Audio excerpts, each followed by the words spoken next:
سیکھ ہو گئی تو عرض کی یا رسول اللہ ہم سدا ہی پتھر کھائیں گے. ایک عرصہ بیت گیا ہے دعوت و تبلیغ کرتے ہوئے، جب ہم حق پر ہیں، اسلام دین حق ہے، اللہ وحدہ لا شریک ہے، آپ اللہ کے سچے رسول ہیں، تو کیا پھر ہم سدا اسی طرح پتھر کھائیں گے، ظلم و ستم کا ہم شکار ہوتے رہیں گے؟ تو پھر اللہ پاک نے فرمایا ایسا کیوں؟ تم ہمت کرو، جرت کرو، مالک حکم دے، فرمایا پھر میری راہ میں جہاد فی سبیل اللہ کرو. اب وقت آ گیا ہے کہ اسلام کی حکمرانی کو ہم نے دنیا پر نافذ کرنا ہے. اس کا طریقہ کیا ہے؟ بڑا سادہ سا طریقہ ہے، وقاتلوا فی سبیل اللہ، اللہ کی راہ میں لڑو، تلوار اٹھا لو. یعنی پہلی زندگی مکی زندگی، اس کے بعد کچھ دن حکم نہیں آیا تلوار اٹھانے کا. لوگوں نے پتھر مارے، کانٹے بچھائے، نہ جانے کیا کیا ظلم کیے صحابہ پر، کیا کیا ظلم کیے. مگر جب ظلم حد سے بڑھا،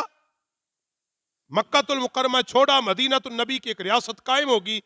جب اس بات کا اطمینان اور تسلی ہوگی کہ مسلمانوں کے لیے ایک وطن کا قیام ہو چکا ہے، مسلمانوں کے لیے ایک ریاست کا قیام ہو چکا ہے، جب اچھے طریقے سے مدینہ شریف میں نبی پاک علیہ السلام کا دین نافذ ہو گیا، اللہ کا قانون نافذ ہو گیا، وہاں جو فیصلے تھے وہ اسلام کے مطابق ہونا شروع ہو گئے، تو اب اللہ نے کہا، فرمایا اب یہ آپ نے یہاں تک محدود ہی نہیں رکھنا کہ بس آپ کو ایک مدینے کی ریاست مل گئی اور زمین کا ٹکڑا مل گیا، نہ اب میرے دین کے لیے اٹھو، وقاتلوا فی سبیل اللہ، اب لڑو اللہ کی راہ میں.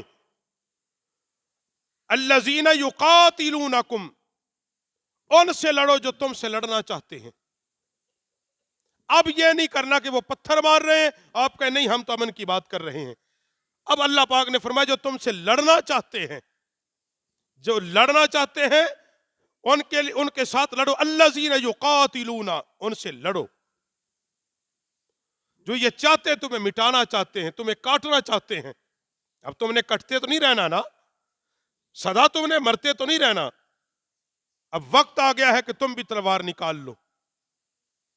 ہاں مگر ایک شرط لگائی، وَلَا تَعْتَدُوا، حد سے نہیں بڑھنا، حد سے تجاوز نہیں کرنا، کیونکہ جہاد کے اصول مرتب کیے گئے تھے. نبی پاک علیہ السلام جب لشکر کو بھیجتے تو آپ اس کے لیے وصیت کرتے، کیا فرماتے؟ فرمایا کسی بوڑھے پر تلوار نہیں اٹھانی، نہتے پر تلوار نہیں اٹھانی، جس کے ہاتھ میں کچھ نہیں اس پہ بھی تلوار ہے، جو اپنے گھر میں داخل ہو کے دروازہ بند کر لے اس پہ بھی تلوار نہیں اٹھانی، جس علاقے میں جا رہے وہاں کے جانوروں کو نہیں ذبح کرنا، وہاں کے درختوں کو نہیں کاٹنا، باغات کو نہیں خراب کرنا، بچوں پر ہاتھ نہیں اٹھانا، عورتوں پر ہاتھ نہیں اٹھانا. یہ ہے ہیومن رائٹس، یہ جو آج کہہ رہے جی ہم انسانیت کے لیے قانون بنا رہے، جو انگریز آج کہہ رہا ہے، نبی پاک علیہ السلام نے تو صدیوں پہلے یہ قانون بنا دیا کہ جب تم نے جہاد کے لیے، لڑنے کے لیے، قتال کے لیے جانا ہے تو یہ اصول ہیں، ان کے مطابق کرنا ہے کہ تمہاری تلوار سے کوئی بے گناہ کافر بھی نہ مارا جائے. اسی سے لڑو جو تلوار اٹھا کے سامنے آ گیا ہے، جو طاقتور ہے، جو تمہیں کہتا ہے میں لڑوں گا، پھر لڑو. اسلام کہتا ہے الذین یقاتلون، فرمایا پھر اس کے ساتھ لڑو. پھر کس چیز نے روک دیا تمہیں؟ ان اللہ لا يحب المعتدین، فرمایا اللہ حد سے بڑھنے والوں کے ساتھ نہیں ہے، حد سے جو تجاوز کرے گا اللہ ان کے ساتھ نہیں ہے.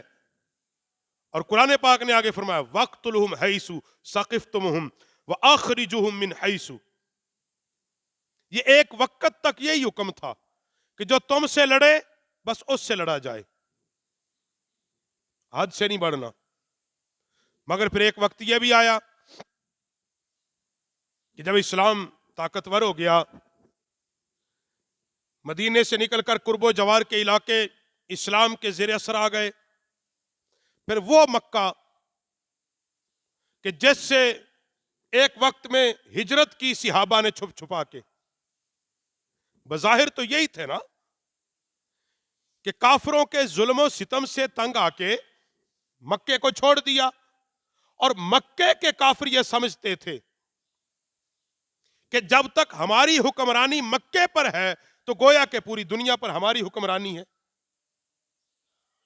1924 میں بھی انگریز نے اسی بات کو دہرایا۔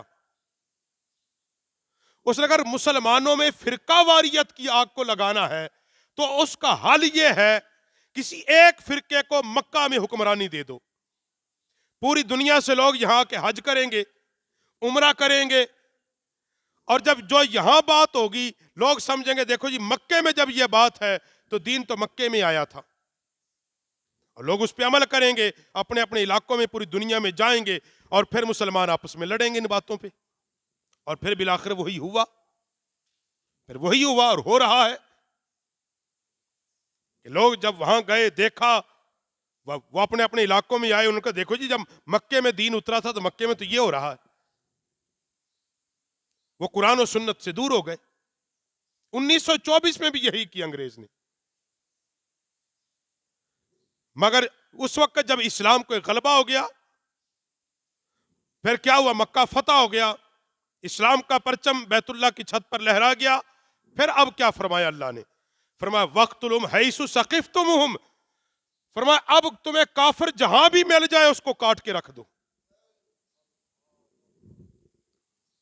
کیونکہ اب تعداد میں تم تھوڑے تو نہیں ہو نا، میں نبی کے غلام ہوں، اب تو تم لاکھوں میں چلے گئے ہو، اب تو پورا ایک ملک اور علاقہ تمہارے زیر تسلط آ چکا ہے، اب تمہیں کس بات کا ڈر ہے، کس سے ڈرتے ہو؟ اب تین ہی طریقے ہیں۔ کیا طریقہ ہے؟ فرمایا جہاں بھی مسلمانوں پر ظلم ہو وہاں کے کافر حکمرانوں کو سب سے پہلے کیا کرو؟ اسلام پیش کرو،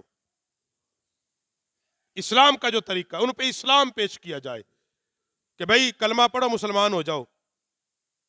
وہ کہتے ہیں ہم مسلمان نہیں ہوتے۔ دوسرا طریقہ جو اسلام کہتا ہے وہ یہ ہے کہ ان کو سلنڈر ہو جاؤ، کچھ بھی نہیں کہا جائے گا، حکمرانی چھوڑ کے سائیڈ پہ ہو جاؤ، اسلام کی حکومت ہوگی، تمہیں کافر بن کے رہنے کا حق حاصل ہوگا، کیونکہ اسلامی ملک کے اندر کافر کو کافر بن کے رہنے کے پورے حق ہیں، مگر وہ کفر کو پھیلا نہیں سکتا۔ کافر کے حقوق ہیں اسلامی ملک کے اندر بھی، اس کو رہنے کا پورا حق ہے، مگر وہ رہے اسلام کے تابع بن کے، اسلام کے قانون کے تابع بن کے رہے۔ اور تیسری بات پھر اسلام یہ کہتا ہے جب وہ دونوں نہ مانے، نہ اسلام قبول کرے نہ سلنڈر کرے، اور پراپر وہ مسلمانوں پر ظلم و ستم کرتا رہے، اپنے ملک کے اندر بسنے والے لوگوں پر مسلسل وہ ظلم و ستم کی چکی چلاتا رہے، پھر قرآن پاک وَاقْتُلُوهُمْ حَيْثُ ثَقِفْتُمُوهُمْ، اسلام کہتا ہے پھر رگڑ کے رکھ دو، پھر کافروں کے لیے کوئی لحاظ نہیں، پھر اللہ کے لیے تلواریں اٹھا لو، اور اسلام کی عزت و عظمت کے لیے، کیونکہ مسلمان کی عزت اسلام کی عزت ہے، پھر اس کے